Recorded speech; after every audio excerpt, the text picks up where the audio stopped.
Internet of Things atau bisa disebut juga dengan IoT merupakan sebuah gambaran dari jaringan objek fisik atau sesuatu yang disematkan dengan sensor, perangkat lunak, dan teknologi lainnya untuk tujuan menghubungkan dan bertukar data dengan perangkat dan sistem lain melalui internet.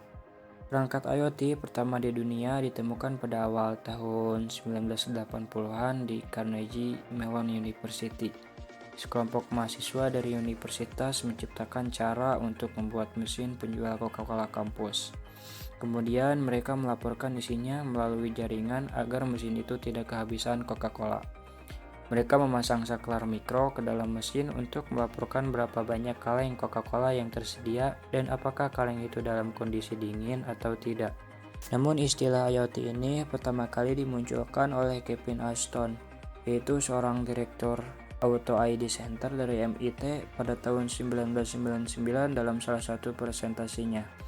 Bahkan Ashton menyebutkan bahwa IoT memiliki potensi untuk mengubah dunia seperti pernah dilakukan oleh internet, bahkan mungkin lebih baik. Selama beberapa tahun terakhir, IoT telah menjadi salah satu teknologi terpenting pada abad ke-21. Sekarang kita dapat menghubungkan benda sehari-hari seperti peralatan dapur, mobil, termostat, monitor bayi ke internet melalui perangkat yang disematkan, sehingga komunikasi tanpa batas dapat dilakukan antara orang. Di dunia yang sangat terhubung ini, sistem digital dapat merekam, memantau, dan menyesuaikan setiap interaksi antara hal-hal yang terhubung. Dunia fisik bertemu dengan dunia digital dan mereka bekerja sama. Sementara ide IoT telah ada sejak lama, kumpulan kemajuan terkini dalam sejumlah teknologi berbeda telah membuat banyak hal menjadi lebih praktis. Lalu, teknologi apa saja yang memungkinkan adanya peran IoT?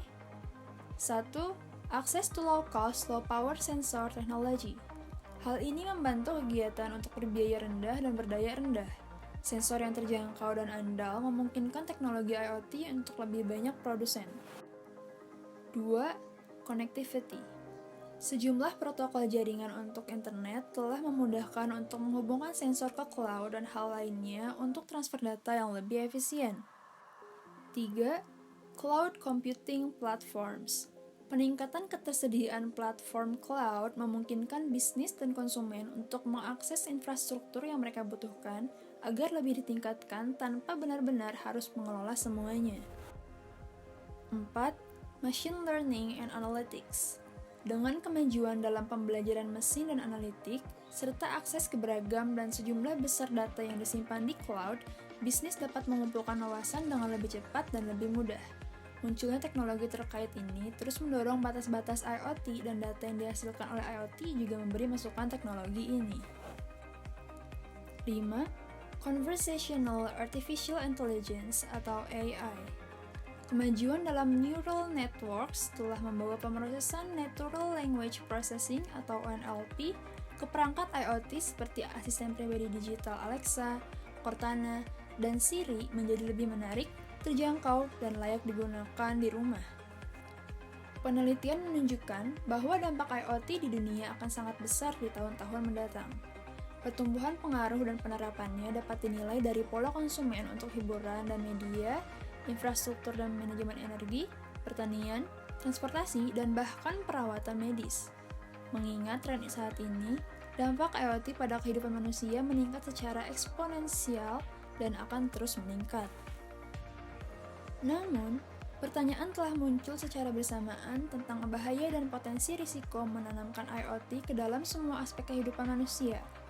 Lalu, apa saja masalah dari IoT yang perlu diperhatikan? 1. Security. Salah satu ancaman terbesar terhadap IoT berasal dari tekanan pada sistem pertukaran informasi global yang diandalkan oleh IoT. Cloud akan menjadi yang pertama dikompromikan karena peraturan keamanan masih belum sepenuhnya dikembangkan, mengingat seberapa parah masalah ini. Peningkatan ransomware baru-baru ini diperkirakan akan menimbulkan ancaman keamanan yang serius, karena vendor cloud dan penyedia layanan akan menjadi target utama. Sifat aktivitas cloud dikenal kompleks mengingat banyak klien dan variasi perusahaan yang dilayaninya. Oleh karena itu, Interkonektivitas juga dapat menjadikan kerugian bagi berbagai perusahaan jika cloud dikompromikan. 2. Privacy. Masalah mendesak lainnya dengan IoT adalah privasi pengguna. Tidak hanya peretasan pelanggaran keamanan, tetapi juga pelanggaran privasi konsumen. Karena pengguna semakin sadar akan tingkat pengawasan dunia maya, mereka mulai memperhatikan privasi mereka dengan lebih serius dan dengan demikian menuntut agar kontrol tertinggi atas data mereka tetap berada di tangan mereka. Transparansi perusahaan yang meningkat diperlukan untuk memastikan bahwa data pengguna tidak rentan terhadap orang lain. 3. Internet Walls. Risiko kehilangan data penting melalui peretasan adalah proposisi berbahaya tidak hanya untuk perusahaan, tetapi juga untuk negara melalui cross-border attacks. Forum Ekonomi Dunia memperkirakan bahwa serangan ini akan mendorong negara-negara untuk membuat internet walls yang akan membatasi aktivitas IoT ke wilayah tertentu.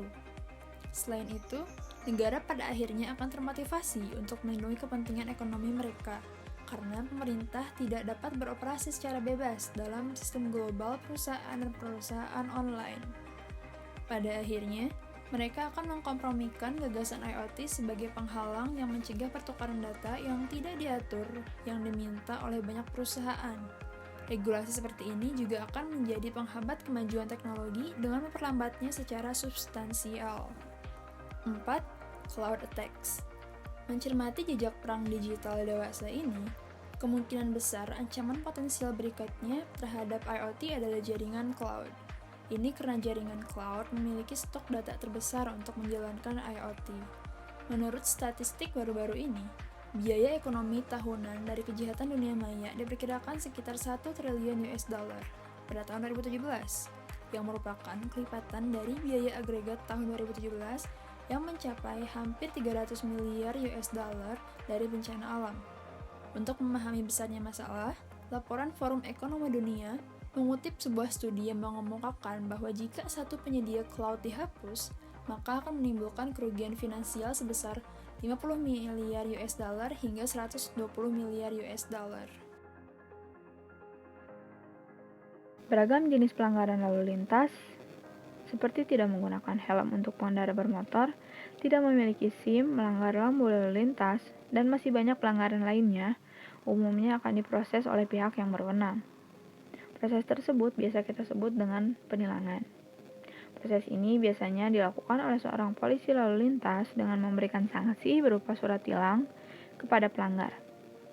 Yang kemudian pelanggar tersebut harus mengikuti alur dari proses penilangan, seperti hadir dalam persidangan hingga membayar denda. Namun, seringkali kita menemukan beberapa pelanggar dan oknum polisi nakal yang memanfaatkan situasi seperti ini. Seringkali pelanggar diharuskan untuk membayar uang damai kepada polisi agar pelanggaran yang ia lakukan tidak diproses secara hukum. Untuk meminimalisir hal tersebut, terciptalah ITLE atau Sistem Tilang Elektronik yang merupakan salah satu penerapan dari konsep Internet of Things atau IoT.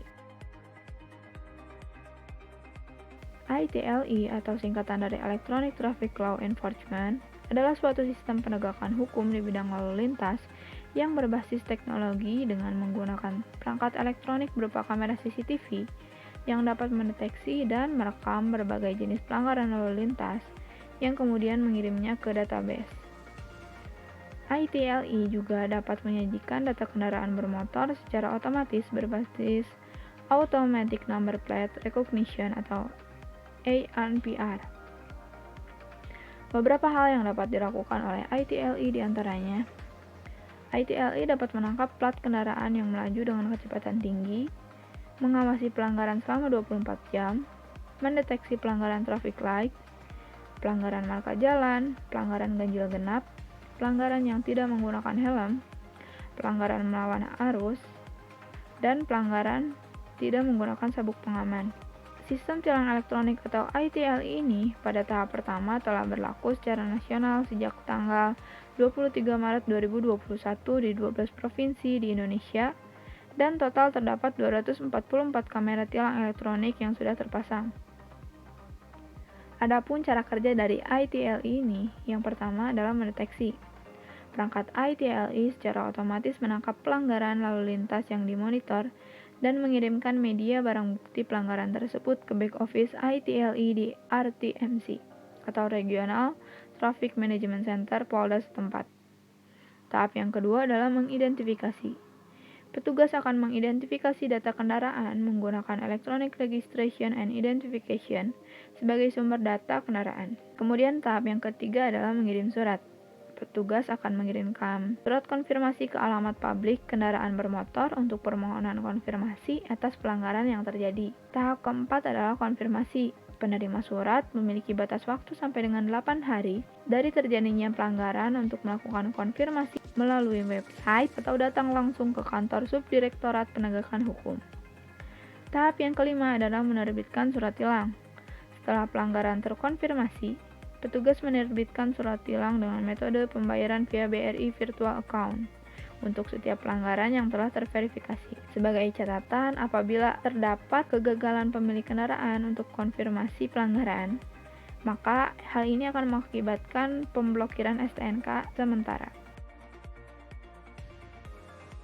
Penegakan hukum dalam memanfaatkan teknologi ITLI dilatar belakangi karena adanya beberapa permasalahan lalu lintas, seperti masih tingginya angka pelanggaran dan kecelakaan lalu lintas di jalan raya. Selain itu juga, ITLI memiliki manfaat lain, yaitu dapat memberikan kepastian hukum, mendukung terciptanya smart city, membantu pemerintah dalam meningkatkan pendapatan asli daerah dari bea balik nama kendaraan bermotor, serta dapat mendukung program pemerintah terutama untuk meningkatkan budaya tertib dalam berlalu lintas. Yang pertama, ITLI ini dapat efektif dalam mengurangi kecurangan. Kemudian yang kedua, ITLI dapat memudahkan untuk menindaklanjuti pelanggar lalu lintas. Yang ketiga, ITLI dapat mengawasi selama 24 jam. Dan yang keempat adalah dapat meningkatkan tingkat kedisiplinan masyarakat dalam berlalu lintas.